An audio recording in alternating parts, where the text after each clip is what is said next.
स्वागत आपका।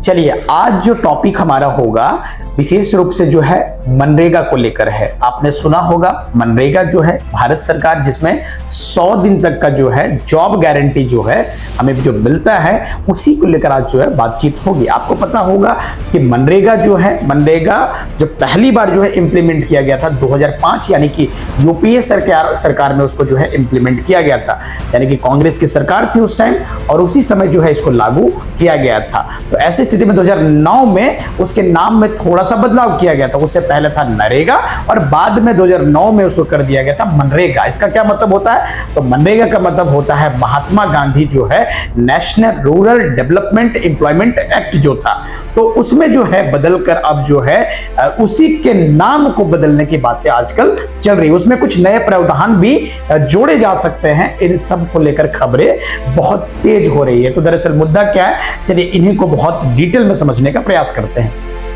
तो सबसे पहले पता होगा कि ये दिया क्यों जाता है। जैसा कि मैंने आपको बताया कि ये एक जो है ग्रामीण लोगों को, जो बेरोजगार लोग होते हैं उनको रोजगार देने के लिए सरकार के द्वारा ऐसा किया जाता है। तो सरकार ऐसा क्यों करती है, इसके पीछे क्या कारण है? इसके पीछे का कारण है कि संविधान हमें बताता है, एक आर्टिकल हमारे पास है आर्टिकल 21, उसमें कहता है राइट टू लाइफ। और राइट टू लाइफ का मतलब होता है जीने का अधिकार। तो आदमी जिएगा कैसे अगर उसके पास जॉब नहीं होगा? तो ऐसी स्थिति में सरकार को क्या करना पड़ता है, जॉब देना पड़ता है। कम से कम साल में आप 100 दिन जॉब जरूर देंगे लोगों को।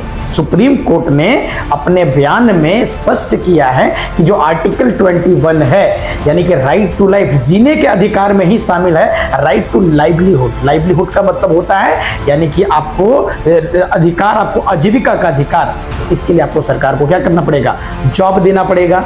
और राइट जो आर्टिकल 21 है वो हमारा फंडामेंटल राइट है। फंडामेंटल राइट का क्या मतलब होता है, सरकार को देना ही पड़ेगा, जो कि आर्टिकल 12 से लेकर 35 तक ये संविधान में मेंशन किया गया कि हर हाल में आपको देना पड़ेगा। और इतना ही नहीं, हमारे डीपीएसपी अगर आप देखेंगे आर्टिकल 41, डीपीएसपी का मतलब सरकार पर दबाव नहीं डाल सकते हैं उस जगह पे, लेकिन फिर भी वहां पे लिखा हुआ राइट टू वर्क यानी कि काम पाने का अधिकार। इसीलिए जो है सरकार को साल में 100 दिन जॉब देना पड़ता है और इसकी कंप्लीट पेमेंट जो करती है वो भारत की सरकार यानी कि सेंट्रल गवर्नमेंट करती है। ऐसी स्थिति में यहां पे चर्चाएं आ रही है कि जो महात्मा गांधी जो है रोजगार एक्ट था उसको बदल के अब जो है नए नाम को क्या किया जाएगा, यहां पे प्रस्तुत किया जाएगा। तो ऐसी स्थिति में जो नया नाम होगा वो क्या होगा, तो अगर देखें VBGRAMG यहाँ पे लिया क्या गया है, इसका मतलब विकसित भारत यानी कि गारंटी, जो रोजगार आजीविका मिशन, और अंत में जो जी का मतलब है वो होता है ग्रामीण। इस शब्द का मतलब ये लिया जा रहा है। तो लोग जो विपक्ष में सरकार, जो विपक्षी सरकार है उसका कहना है कि महात्मा गांधी के शब्द को यहाँ पे हटाने का जो है ये पूरा का पूरा प्रोपेगेंडा चलाया जा रहा है। तो इस तरीके से पूरा का पूरा बहस छिड़ा हुआ था। अगर बेसिकली आप देखें तो ठीक है, महात्मा गांधी के शब्द को यहाँ पे छेड़छाड़ करने को लेकर कईयों को आपत्ति हो सकता है, हम सबको भी आपत्ति हो सकता है कि भाई आप काम कीजिए ना, कुछ सुधार करना है तो उसी काम के साथ कुछ बेहतर सुधार किया तो जा ही सकता है। तो ये जो है ना कईयों का तर्क है। तो ये आप पे जो है निर्भर करता है कि किस तरीके से इसको आप देखते हैं। बेसिकली अगर देखा जाए तो इसमें जो है कुछ सुधार की भी बातें की गई है। जैसे पहले साल में 100 यानी कि 100 दिनों की बातें चल रही थी, तो अब जो है 125 दिन यानी कि 25 दिन बढ़ाने की बातें चल रही है। और इतना ही नहीं, इसके बाद जो है कुछ और भी नई चीजें इस पे इंट्रोड्यूस करने की बातें की गई। जो पहले पुरानी जो वेजेस थी यानी कि जो मजदूरी जो मिलता था उसमें अब मजदूरी में भी वृद्धि करने की बातें चल रही है, जिसमें से पहले पूरा का पूरा पेमेंट जो भारत सरकार को देना होता था अब जो है राज्य सरकार को भी इसमें शामिल किया जाएगा कि कुछ हिस्सेदारी यानी कि पेमेंट जो पे करना होगा कुछ राज्य सरकार को भी इसमें सहयोग करना होगा। और ये सारी बातचीत चल रही है और नए तरीके से जो है जो जॉब कार्ड है वो नए तरीके से वापस से बनाए जाएंगे।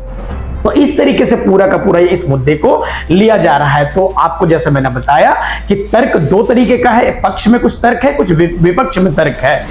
पक्ष वाले लोग कहते हैं कि हम पूरे भारत में किसी व्यक्ति आइडेंटिटी को, मतलब किसी पर्सनल व्यक्ति का नाम में कोई चीज ना हो, बेहतर होगा उसको पूरे देश से जोड़ा जाए और इस तरीके के कोई नाम को लेके चलना ज्यादा बेटर माना जाएगा। अब डिपेंड करता है, अब इसमें स्थिति क्या बनी है, यहाँ पे दो तर्क है जैसा कि मैंने आपको बताया।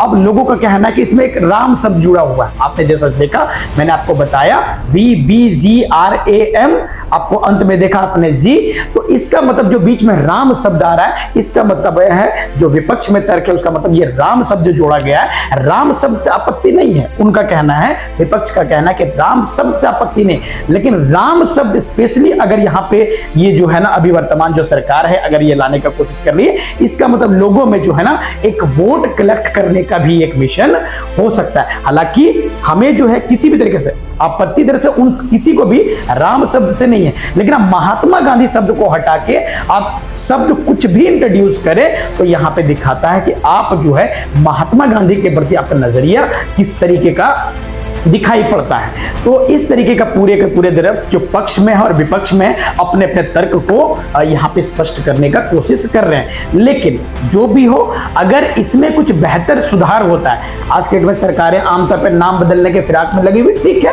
वो अपना एक पक्ष है, लेकिन आमतौर पर काफी सारे लोग जो है इसके बारे में जो है मानते हैं कि नाम बदलना ही विकास न हो जाना होता है, विकसित करने के लिए आपको काम करना होता है। तो लोगों का तर्क यह भी चलता है। तो बेसिकली आप इस विषय पे क्या सोचते हैं हमें कमेंट बॉक्स पे जरूर बताइएगा। और देखिए जल्द ही जो अभी तक जो ऑफिशियली गवर्नमेंट की तरफ से इसके बारे में कोई जो है बिल पेश अभी तक हुआ नहीं है, लेकिन जल्द ही ऐसी बातें चल रही है कि इसमें बिल को सामने लाया जा सकता है। तो अब देखिए आगे क्या होता है, जैसा अपडेट होगा उस हिसाब से मैं आपको वापस से इसके बारे में डिटेल में समझाने का प्रयास करूंगा। तो जैसा मैंने आपको बताया इसका संवैधानिक हमें जो है ना संविधान किस तरीके से जॉब पाने का अधिकार देता है और क्यों हमारे लिए जरूरी है, तो ये सब सरकारें क्यों करती है हमारे लिए, तो उसके पीछे का मैंने तर्क बताने का आपको प्रयास किया। तो उम्मीद करते हैं आपको आज की बातें आपको स्पष्ट रूप से समझ आई होगी। चलिए जल्द ही मिलते हैं इसके बाद के वीडियो में। Thank you so much.